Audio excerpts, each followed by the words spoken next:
If you spent much time on the internet, you've probably felt the annoyance of these pop-ups asking you to consent to cookies, which companies implemented in order to comply with Europe's GDPR data privacy laws, which took effect in 2018. What most people don't realize, though, is that these pop-ups cost tens of billions of dollars.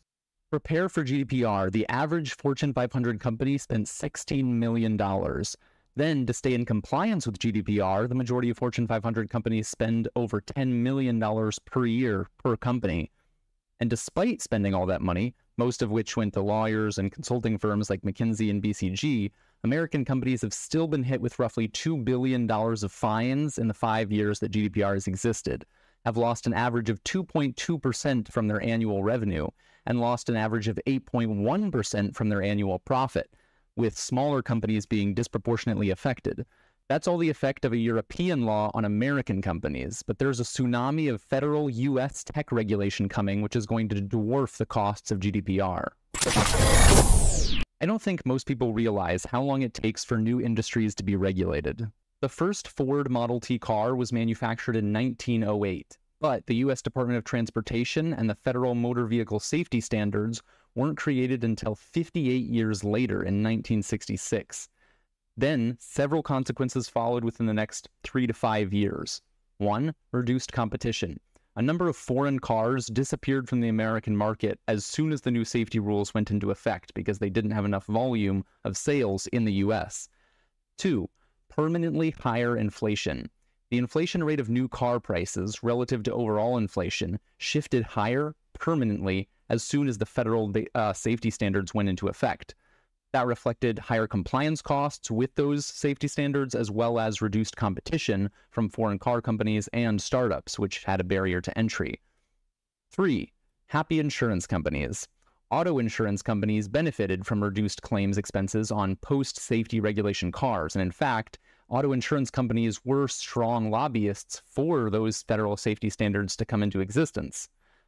Consequence 4. New startups. A number of new startups were formed to help big auto companies comply with the new safety standards. For example, Humanoid Systems, which after a series of mergers and acquisitions is now known as Humetics, or it's a subsidiary of Humetics. Humanoid Systems was founded in 1973, and it won large contracts with GM and Ford to sell crash test dummies for $20,000 each, which would be about $137,000 in 2023 dollars. And finally, consequence 5 of federal regulation for the car industry is future-looking companies won big. So there were companies which were already producing auto safety equipment. One example is Autoliv, which has been pioneering seatbelt technology since 1956. And they had their growth supercharged by the introduction of legislation and regulations that required automakers to buy the type of products that they were already selling. And as you can imagine, companies like Autoliv, which were making seatbelts before seatbelts were legally required, did their own efforts to lobby government to adopt such regulations. In other words, automobile regulation took decades to come, but when it did, it destroyed some businesses, and it was a huge tailwind to profitability for others.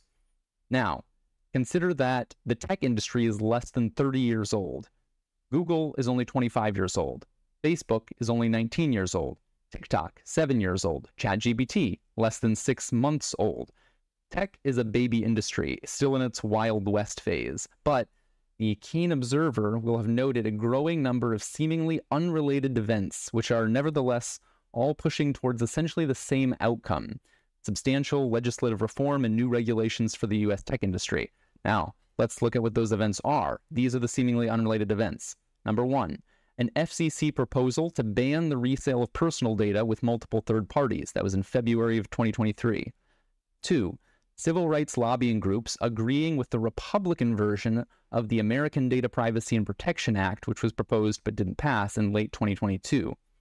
3, the DOJ's antitrust lawsuit against Google for monopolizing digital advertising markets. That was in January. Event 4, the EU's record-breaking data privacy violation fine of $1.3 billion against Meta. That was last month, May. Event 5, Elon Musk's open letter to pause development of GPT-5. That was in March. Event 6, a bipartisan group of 20 senators sponsoring the Eit Act bill, which would make Section 230 protections contingent on tech companies taking aggressive action to stop the spread of certain content harmful to children. So that was a controversial bill that was proposed in April of 2023, so 2 months ago, roughly. It had bipartisan support from 20 senators who co-sponsored it. That's a fifth of all senators who are just listed as sponsors. That's not counting the number of people in the Senate who supported it but weren't actually sponsoring it. Event 7, the FTC's attempt to block Microsoft's acquisition of Activision due to anti-competitiveness. That was also in April. Event 8, the class action lawsuits against GitHub, Stability AI, and Midjourney for intellectual property infringement. The first of those lawsuits was filed in November of 2022. The second was in January of 2023. Event 9, the U.S.'s attempt to ban TikTok for reasons of national security and child safety, which is ongoing. And finally, Event 10, the recent Senate hearing on AI regulation with Sam Altman, which was in May. All of those different events are somewhat seemingly unrelated. However, they reflect on 4 underlying core trends which are going to define how exactly tech gets regulated, starting most likely within the next 3 years, in my opinion. Trend number 1. There's growing consensus and concern over the negative effects of social media on kids. Trend number 2. There's deglobalization, and accompanying that, there's a nationalization of tech supply chains and data. Trend number 3. There are rapidly growing risks of and legal disputes over AI. And trend number 4, there's an explosion of spam and scams online. In the rest of this video, I'm going to break down each of those trends and the types of new laws and regulations specifically that are likely to come to the US as a result of each trend. So, trend number 1, growing consensus and concern over the negative effects of social media on kids. In 2011, a report by the American Academy of Pediatrics described a phenomenon which the authors termed Facebook depression. That was correlated with preteens and teens who spent a large amount of time on social media and became depressed for various reasons. That report spurred on a lot of future research, and over the last decade, thousands of scientific papers have been published on the topic of social media's effects on kids and young adults. This is similar to what happened in the 1950s and 1960s, just before the automotive industry was regulated. There was a series of scientific reports analyzing things like why there were so many head injuries coming from car accidents. That led regulators to eventually implement rules such as you needed to have a padded dashboard, you needed to have an energy-absorbing steering column. So those reports, those scientific studies about the automotive industry were immediate precursors, and you could guess what type of regulations would follow. And if you were a car company, that would have been very smart for you to do, because then you would have been able to anticipate the law change, which could have saved you money and helped you be ahead of your competitors. So if you're a tech industry today, I would definitely be looking at this to see what regulations are most likely to come, how can you prepare for them now so that you can be ahead of the competition when these regulations are implemented, which again, I think will start to come within the next few years. But the first piece might even come this year, but we'll get into that later. So, of all those thousands of scientific papers which were published over the last decade on social media's effects on mental health in kids, these are the issues that were repeated the most and have the highest concern, including concern by senators during various Senate hearings. Concern 1, social media addiction. So a compulsion to use and think about social media so much that it interfered with school performance and the ability to form real-world friendships. Issue 2, social comparison orientation. This was a term coined to describe the tendency of individuals today to engage more in social comparisons, both online and offline, which affect the way that those individuals make decisions, rather than approaching something from a first principles perspective or from the perspective of what is going to make them happy. They approach it from the perspective of, how does this make me look to my peers? How will this compare to my peers or to the people that I follow or follow me online? Issue number 3, depression.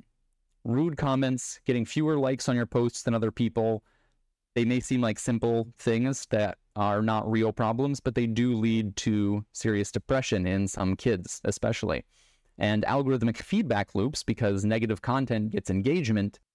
That means if you post negative things, or if you are algorithmically fed a piece of negative content, you may spend more time watching it, you may comment on it, and that causes the algorithm to feed back and serve you more negative content. That feedback loop can also lead to depression in both kids and adults, and there's numerous papers on this. Also, as a note, AI chatbot companies also have an incentive to engage people, because why would you keep paying for a subscription if the product wasn't engaging to you? And so we've already seen an example of that also leading to depression, and actually even more than that. Issue number 4, cyberstalking, which is already criminalized under anti-stalking and harassment laws, but is still an issue. Cyberbullying is another issue, and that's been debated in terms of things like hate speech laws, or the possibility of hate speech laws. And finally, digital sexual exploitation of kids by adults posing as kids or trustworthy figures online. That's one of the biggest issues that's being debated both in Congress and in the Senate. Now, the federal government, in my opinion, is very likely to pass legislation to address some or all of these issues in the near future. And here are some of the types of regulations that are being discussed already, especially in the Senate.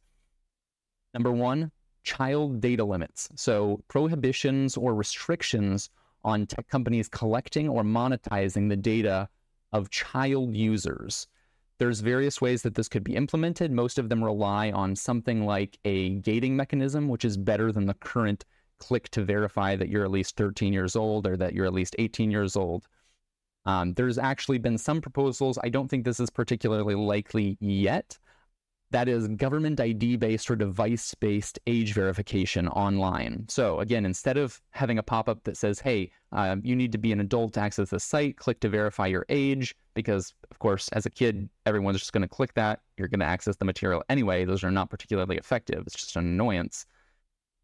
So governments, both at the federal level and state level, are discussing implementing a government ID-based, so you have to submit an image of your ID to some third-party verification service, and that service will then allow you to log on to an adult site or any site that is deemed harmful to kids. Another idea would be that when you purchase a device, be that a laptop or a phone, you might have to, in the checkout process, submit an image of your government-issued ID, and that would be linked to your device in some government or third-party database, which would then be checked every time you tried to access a site that was age-limited. So again, I don't think this is coming immediately, but I would not be surprised if it does eventually show up within the next, honestly, it might come within the next decade. It might take a couple decades, but at some point, I bet this is probably going to come. Then another possible regulation that's being discussed is child recommendation rules. So it's possible that government could prohibit certain types of content from being not posted, because that would be a violation of the First Amendment, but at least algorithmically recommended to kids. And there is precedent for this because Congress and the FCC have already limited the types of content which can be broadcast on local TV channels. So you could have argued that that was an infringement of free speech, and I might even do that, but nevertheless, the law would disagree. Those rules do exist, and they could be ported over to certain types of tech companies. Next is the discussion of GDPR-like rights to opt out of data collection or to be forgotten. In other words, to have a tech company delete all the data that they have on you. I think that's very likely to be implemented within the next few years at the federal level. I'm not saying that I don't think the federal government is going to copy GDPR, but I think they're going to copy aspects of GDPR. And in fact, if you look at California's data privacy law, which in many ways is modeled after GDPR, it still differs in important ways. And if anything, I would think that the US federal regulations would align more with California's law, although they, again, may not be as strict than with GDPR itself. Another idea that's being discussed is the idea of a private right of action. So that would mean that citizens can sue tech companies directly for violating the privacy rights that they would get through any of these other rules. So for example, the child data limits. If a parent has their child's data collected by some tech company, that parent could potentially sue the tech company directly, whereas right now, they really can't. Another regulation being discussed is the elimination of Section 230 protections, at least in some cases, such as situations where data privacy rights have been violated. And actually, there's another idea which is tied into this, and this has been something that's been strongly advocated by the senators and congresspeople from Washington, and that is the idea of a duty of care. So rather than just making tech companies responsible for doing things like checking age or satisfying specific rules like don't leak data, they instead could implement a legal duty of care, which is sort of like a legal fiduciary duty for a company towards its investors. The analogy would be company executives have a fiduciary duty to their shareholders that goes beyond simply not committing fraud. The fiduciary duty means I have a duty to do what's best for you. I have to take reasonable care to do what's best for you. And this proposal would be to essentially do something like that for tech companies towards their customers regarding customer data. So if I'm a company, I may have a legal duty of care to take reasonable precautions to protect your privacy as the customer. And it's important because duties of care, duties of loyalty, duties of fiduciary duties, these are very high-level legal concepts which don't prescribe specific rules. They instead prescribe a framework, a principle for thinking. And so there might be any number of ways that a company could violate this. For example, it might be that a court case comes up and the court says, hey, yeah, you did do some things, and maybe you even did the right thing for customers, but did you spend enough time thinking about it before you made that decision? Because if you didn't even if you chose the best decision, if you didn't spend enough time thinking about it before you made that decision, then you probably made that decision for the wrong reason. And that would be a violation of a duty of care. So if something like that passed, it would be a much, much different tech industry than the industry that we have today. And it may feed into several other things like the FCC's proposal to ban the resharing multiple times of consumer data that was collected through a single form with a single consent. It's interesting also if we look at Biden's speech, his State of the Union speech from February of this year. He had a quote halfway through the speech roughly, quote, "We must finally hold social media companies accountable for experimenting on our children for profit. It's time to pass bipartisan legislation to stop big tech from collecting personal data on our kids and teenagers online." That quote, that statement got a standing ovation from essentially all of Congress. Not much else that he said in that entire speech, I think it was almost a 2-hour speech or hour and a half speech. Most of the results were partisan. You'd have Democrats stand up and clap for something, and you'd have Republicans stand up and clap for something. This was almost universal. Pretty much everyone stood up and clapped for that. So there is a lot of bipartisan support in Congress to legislate, to draw rules for social media companies, especially around kids and protecting kids' data. So I think that's coming soon. Now, trend 2. So deglobalization. This is another trend that's affecting the tech industry. There is, again, a series of events which are seemingly unrelated, but there is a common thread within the last 18 months. And that common thread is rising geopolitical tensions. So we have Russia's invasion of Ukraine. We have the US and European sanctions on Ukraine in response to its invasion. China's increasing frequency of military incursions into Taiwanese airspace. The Biden administration's ban on new telecom equipment from Huawei and 4 other Chinese companies on the grounds of national security concerns. The U.S. customs crackdown on the import of Chinese goods manufactured with forced labor. China's criminalization of certain business data gathering activities by foreign companies. This was just recent, and it affected a lot of consulting firms. In fact, China ended up raiding a lot of foreign consulting firms that were operating in China. That is going to affect a lot of tech companies which try to do business in China and rely on those foreign consulting firms to help them navigate local laws and regulations. Also, those foreign consulting firms provide market data to tech companies about local markets. Without that data, which has now been criminalized by China's government, tech companies are not going to be as thrilled about going into the Chinese market. So it's a force that's separating the US and China. Also, there's the precipitous drop-off on foreign direct investments into China, which in the second half of 2022 hit an 18-year low.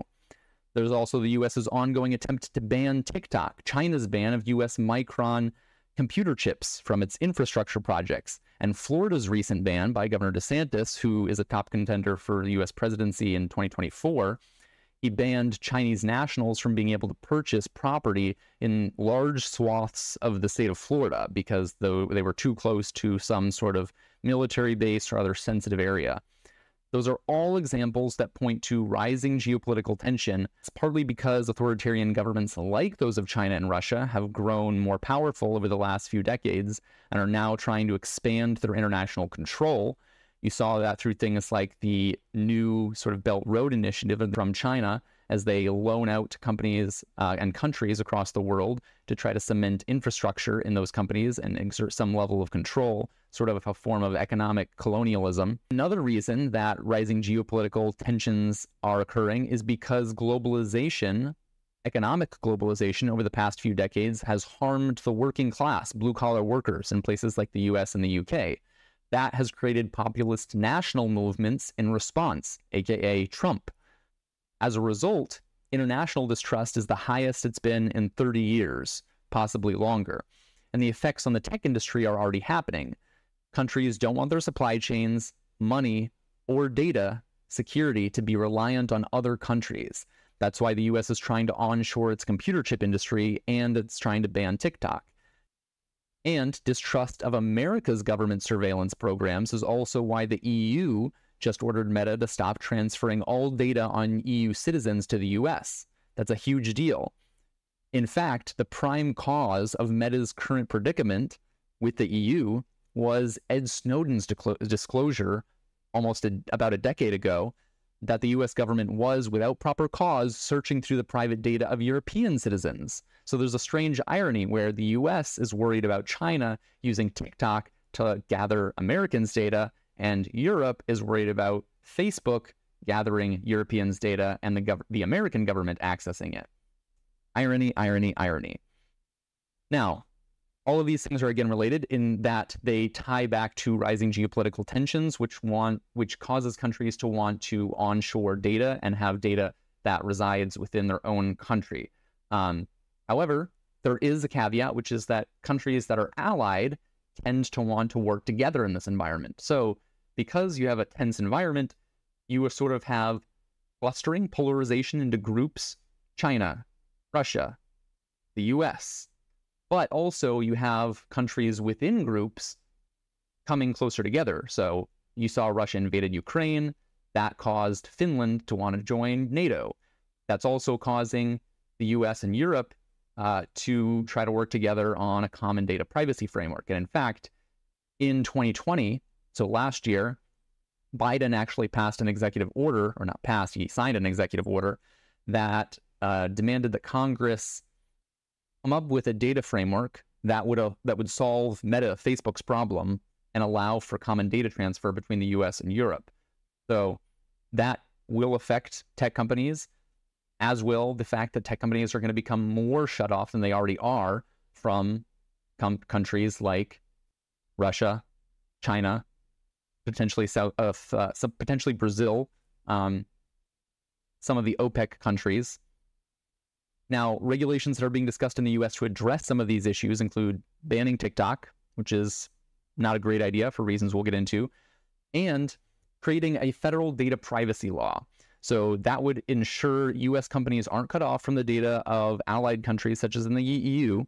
And actually, it would be a better solution to the TikTok concern as well, because right now, the absence of US data privacy rules apply to all companies, not just Chinese ones like TikTok. So even if TikTok is banned, the Chinese government can just buy Americans' location data from data brokers that in turn get their data from American tech companies like Facebook and Google. And as a side note here, I thought it was kind of interesting. For some reason, mainstream media companies like the term data broker, right? There's just certain phrases that a lot of media companies use. Maybe it makes them sound more, grand, but they never actually use the phrases, at least as far as I've heard. I've never seen a media company like the Wall Street Journal, Reuters, New York Times actually give you the names of the data brokers. So I was curious. Some of the biggest data brokers in the US are Axiom, unrelated to Axiom Alpha, spelled with a C also, Epsilon Data Management, LexisNexis, Experian, CoreLogic, Equifax, and several Oracle subsidiaries. So those data brokers can just sell data to China. In fact, the US is already bypassing basically the Fourth Amendment, which guarantees that the government won't search through your personal stuff without a warrant. But that only applies if they have to do so by force. If the federal agency like, the FBI can just buy your data from a commercial source like a data broker, then they don't need a warrant. And that they are actively doing that. So the Chinese government can do essentially the same thing if they wanted to. All right, here's the third trend that is likely to result in some sort of tech regulation, and that is the rapidly growing risks of AI. In the 6 months since ChatGPT was launched, we've seen multi-billion-dollar businesses essentially collapse. Their stock price is down, their revenue took serious hits. StackOverflow.com, which is a big source of computer programming knowledge, software development knowledge. That's a question and answer site. Chegg.com, which is a student study site, again, question and answer focus. Both of those companies have suffered huge declines in their revenue. We've also seen examples of AI kidnapping scams, of AI chatbots encouraging ending yourself, AI chatbots generating defamatory statements that affect people's careers, AI is being trained on copyrighted materials without permission, AI is being trained on personal data, which is already a violation of GDPR, and AI giving inappropriate responses to kids, which connects back to the concerns about social media's effect on kids.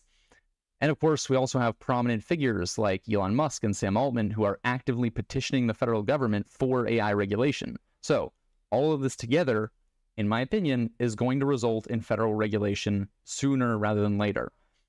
On the intellectual property side of things, there have already been multiple class action lawsuits on behalf of copyright holders whose works were used to train AI systems without them giving any permission and without them receiving any compensation. Also, senators from Tennessee and Minnesota, places where music is important, are also advocating for copyright reform to solve this issue. And during the Senate hearing with Sam Altman, for example, you had a Tennessee senator say that she was very concerned. This was one of her top concerns because there's a lot of music industry, a lot of big musicians in Tennessee who she's afraid something like those AI-generated, song ripoffs, essentially. Who was it, Drake? That there was a song made that was completely AI-generated and mimicked his voice. So if you can just, create a Taylor Swift song that sounds like Taylor Swift and is written by an AI that mimics her style, should Taylor Swift be, entitled to some form of compensation? It would seem kind of fair. I mean, that was the point of copyright in the first place, was to incentivize people to actually create things without the fear of just being ripped off. So it seems not unlikely to me that there will be some sort of regulation in the US, regardless of these lawsuit outcomes. So if these lawsuits say that, hey, actually copyright holders don't have a right to, any compensation, I think that, if anything, would spur Congress to then change the law so that copyright holders were entitled to some form of compensation. And I think there's a specific way they could do that, which I'll get into later on. Now, on the safety side of things, so AI safety, which is a broad term, sort of like automotive safety, was used to implement regulations on everything from headlights to dashboards to steering columns to braking, sort of AI or automotive safety regulations, again, half a century ago, were very broad. And I think AI safety regulations could also be very broad, but it will take time for those to come into play. The EU is already working on the first phase of that. In the US, proposed AI regulations mostly are not to the full point of safety yet, but there are 5 main discussions going on. One is nutrition labels. So this is an analogy for AI models. A nutrition label would basically be like the label you see when you buy supplements, and it would be required. It would be a form of required consumer disclosure about what data an AI model was trained on and how it scores on various bias benchmarks. So that could be a relatively simple thing to implement, but it would affect AI companies. It would require testing, if nothing else, to see how you score on a bias benchmark. So that's a potential opportunity. If you are an entrepreneur looking for an idea, you might consider building a company that does bias testing for AI models. And then when a regulation eventually is passed that requires AI companies to pass certain standards, you can say, hey, look, we already have a solution for this. And in the meantime, you can still sell to companies which are concerned with their image, especially companies that care about things like ESG. The second idea that's being discussed for regulating AI in the US are FDA-like clinical trials. These would be AI model. This would essentially be that AI models would be subject to testing before they could be put into production. So third-party scientists would participate in auditing the AI models, and the AI models would be required to prove certain properties, and essentially that their benefits outweighed the risk, just like a clinical trial requires of a drug or a pharmaceutical. The third idea that's being presented is a federal right of action. We touched on this before in the context of social media. This would be a statute that goes beyond simply clarifying that Section 230 doesn't apply to generative AI companies, which we already essentially know that generative AI is not protected by Section 230, but this would go beyond that and say it would preempt state laws and ensure that anyone who is harmed by a generative AI company could sue that company in a federal court. So you wouldn't have to petition the attorney general of your state to sue the company like you do for some things. For example, if you if you're the victim of a crime, technically you can't sue directly. The government sues. So like if you, if a relative of yours is murdered or if you are stabbed, you can't sue the perpetrator of that crime directly, but the government can sue them on your behalf. It's a little strange. Technically, all crimes are committed against the government, not against individuals.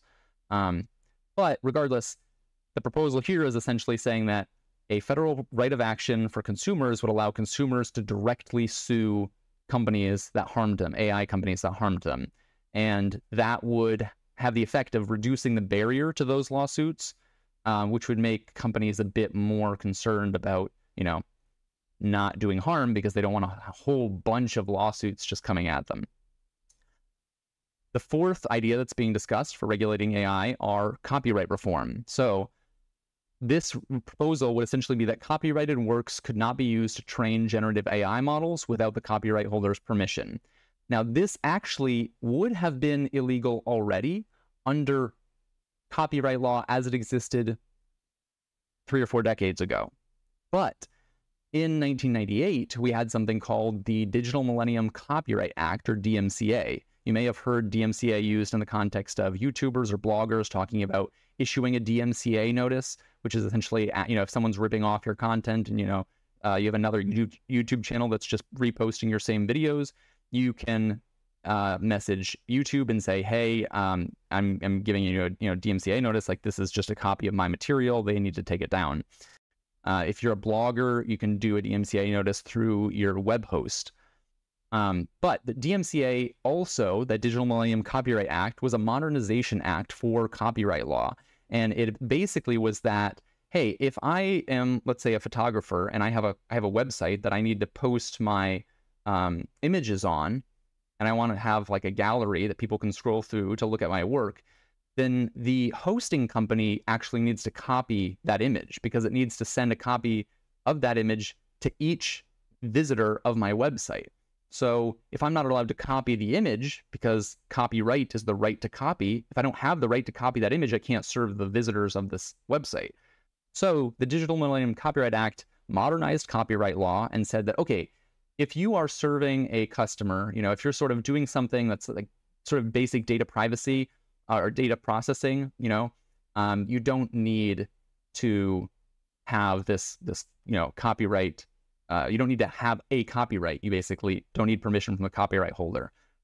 But you could just basically revert this and potentially add a clarification just to be extra clear that this applies to AI. That would then mean that an AI company is not allowed to take that image and train on it because it's going to need to copy it in order to train on it. So I think that would be a relatively easy fix because it's basically just undoing something that we already did in the past.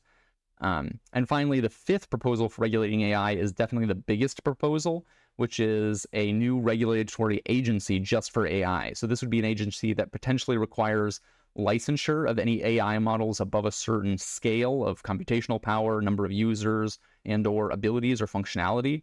That's what Sam Altman, the CEO of OpenAI, has been advocating for. During that recent hearing with Sam Altman and the Senate, multiple senators compared this to how nuclear reactors or pharmaceutical drugs require licensure. So again, there is some precedent. I don't think it's going to happen immediately, but it could happen soon, meaning within the next few years. And now finally, the fourth trend, which is driving the political will to pass tech regulation, is an explosion of scams and spam online. So look at this graph. This graph shows the number of FTC identity theft, fraud, and spam reports over the last 2 decades. The total number of reports grew from about 330,000 in 2001 to 5.74 million in 2021. So you can just see this like exponential ramp, right? We have a huge proliferation of scams and spams. That includes email spam, social media comment and DM spam. There's also text spam, and they're all getting worse, not better. So as a little thought exercise here, just for you to comprehend how much of a problem this is, because you might think, oh, sure, spam is an issue, but like, is it worth legislating? First of all, we already have legislation about spam in other areas like phone calls. But secondly, let's do a little thought experiment here. Let's build a mental image. Personally, I spend at least 10 minutes per day filtering and deleting unwanted emails. Multiplied by 365 days per year and the 258 million adult Americans that are in this country, that adds up to 15.7 billion man-hours of life wasted every year. 15.7 billion man-hours of life wasted. For reference, it only took 22 million, with an M, not a B, man-hours to construct the Burj Khalifa, which is the tallest building in the world. In other words, in the amount of time Americans spend dealing with spam emails, we could instead build 713 Burj Khalifa towers every year. The primal cause of all this spam is data. It's the unregulated sale and resale of personal data collected by companies like Facebook, Google, and Verizon. When you click accept on the terms of service of one website, and eventually your data ends up in a dozen different databases used by thousands of different marketers at different companies, that's a problem. And there are several possible regulatory solutions to this that are being considered in the US. I think at least one of these will be passed within the next 3 years. That's my strong prediction. So possibility number 1, data sale restrictions, such as the FCC proposed rule from earlier this year. That would potentially ban the resale of data to multiple third parties. So it might be that there is a transitivity limit. So for example, if I am a company and I collect user data, I maybe can pass that to one other company, but they can't pass it on after that. That's one possibility. It could also be a total number restriction. So for example, perhaps I can only sell the data to 10 different companies instead of 4,000. And then each of those companies can't resell it. It could also be implemented in terms of a time limit. So perhaps I can only resell data after 2 weeks' time or after a month time. Some combination of those is probably going to come into effect, in my opinion, as well as it's going to tie into the sort of GDPR-like restrictions in terms of, I think data brokers are going to have to be much more transparent about letting people opt out of those and giving them ways to erase their data from those databases if they so desire. I think there'll also be a right to be forgotten. That's almost certainly going to be coming to the US. So GDPR has this thing, the right to be forgotten, which is essentially, a consumer can say, hey, tech company, erase all the data you have on me, and they have to comply. Some companies in the US are already letting US customers do this, which is also a sign that regulation is coming, because usually the way regulations work is that companies start to adopt solutions first, and then the regulators come up and say, yeah, that looks like a good idea. Let's just require that across the board. It doesn't always happen that way, but frequently it does. And then finally, more liability for tech companies. I think there's a lot of members of Congress who have been discussing removing Section 230 liability protections. And again, as you've noticed, for basically each of these trends that we've discussed, Section 230 has been discussed as a possible solution, rolling back some or all of Section 230. And in this case, one of the ways that it's being discussed is that Section 230 could be rolled back or not apply to tech companies that fail to adhere to to industry best practices to enforce existing laws like the CAN spam law, which is a law that governs email spam, but not all tech companies really do much to enforce that. You could marry this idea to the duty of care proposal, which was, again, we talked about that earlier, by these one of the Washington senators. I can't remember what her name was. But if tech companies have a duty of care to protect the data of their users and they fail to do that, then again, you could say Section 230 doesn't apply to you. And I think that's actually pretty likely to happen. I think Section 230 probably will be amended in that way within the next few years. All of these things, if we look at what's the lowest common denominator, what is most likely to get regulated first? We have the intersection of social media harms, deglobalization and the nationalization of data supply chains, AI risks, and spam. Data privacy is at the core of all of those issues. It doesn't necessarily solve the entirety of each issue, but it solves a big chunk, at least, of each issue. So to clarify, just to be precise here, data privacy essentially refers to the right of an individual to control their personal information. That includes where the data may be stored, as well as who can access it and for what purpose. When you don't have data privacy, then you get bad incentives. So tech and telecom companies are incentivized to collect every piece of data they can about every consumer, and that puts consumers at higher risk of being scammed, defrauded, or victimized by identity theft. When you don't have data privacy, you also get destruction of the Fourth Amendment. So again, the US is already basically bypassing the need for a warrant by just buying your data from data brokers. Also, without data privacy, you have a national security risk. So China is just as capable of purchasing data from data brokers as the US government. That's why a TikTok ban without an accompanying limitation on the resale of data from American companies like Facebook and Google would be ineffective to prevent a national security risk. And also competition is reduced. So because a tech company doesn't have to allow users to export their data, that means that the cost of switching from one software to a competitor software can be quite high. So there's also an argument that you can increase the competitiveness, which legislators also care about, as you can see through things like the FTC appointment, Biden's appointee to the FTC, who's been on a binge trying to enforce antitrust laws. You have things like the Google's monopoly DOJ lawsuit from January. And so there's an argument to be made that, hey, if we implement a federal U.S. data privacy framework, that can help with all of these issues. It'll increase competition. It'll help national security. It will help with the Fourth Amendment. It will solve the problem between Meta and the EU. It will solve the TikTok problem, because then you can build tech solutions that will enforce these laws and enforce the limitation of collection of data. And, there's been things already, like there have already been investigative journal reports showing that TikTok as an app collects data that it shouldn't be collecting. And if that happened post-federal data privacy framework, then the federal government wouldn't need to worry about, like, what is the legality of banning TikTok. They could just say, oh, you have violated the data privacy law. That's our grounds to ban TikTok. So maybe they enforce it and TikTok, continues to operate in the US. Maybe it is eventually banned, but it's banned on the basis of this data framework. But as you can see, there are just so many different reasons why politicians are incentivized right now to pass a federal data privacy framework. So now let's get specific. Here are my precise predictions. Within the next 3 years, and possibly as soon as this year, Congress will pass federal data privacy legislation that does the following. 1, gives U.S. citizens the right to demand tech companies delete any data they have collected from them, the right to be forgotten.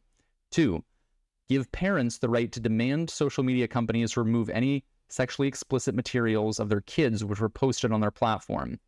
3, give EU citizens legal recourse if their data is inappropriately given by a US tech company to the US government. And again, Biden already issued an executive order last year, issuing Congress to pass legislation that does that.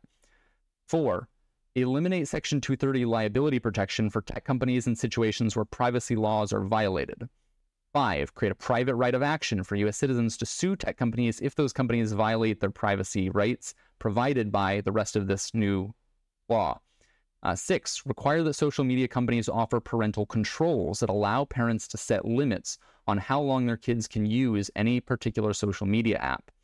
I also think within the next 10 years, the Digital Millennium Copyright Act will be amended to remove the allowance of tech companies to copy materials for processing if such processing is for the purpose of training a generative AI model whose output could reduce the market for the author's original work.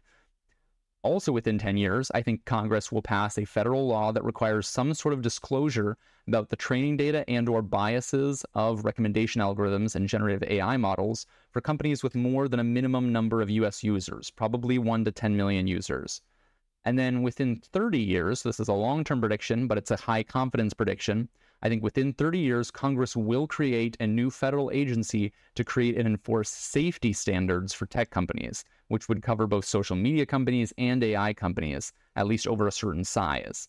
And I think that will have a very large impact. And so all of these regulations, if I'm correct in these predictions, will create a lot of both risks and opportunities. A lot of existing companies like Facebook will probably become less profitable. There will be new startups that make technology to help with privacy, to help with parental controls. You can imagine a sort of company that provides parental controls as a service. So a SaaS company that lets other tech companies integrate it a simple way to allow parents to, set controls for their kids. So I think there will be many opportunities for startups that come from, building tools that help companies comply with these rules. And I also think there will be risks to the existing tech companies, which will, in general, suffer. I think the performance of tech companies that we saw from 2010 to 2020, or even more broadly, let's say from, post-bubble crash, so let's say like 2002 to 2020, I think that was very anomalous. I think after these regulations start to come into play, you're going to see a structural shift in the market that makes these companies a bit less profitable. So that's some valuable information. That's a way you can take right now, re-listen to those exact predictions that I had, go start a company based on that, and then that is value that I'm providing to you. And in return, I would like you to like and subscribe.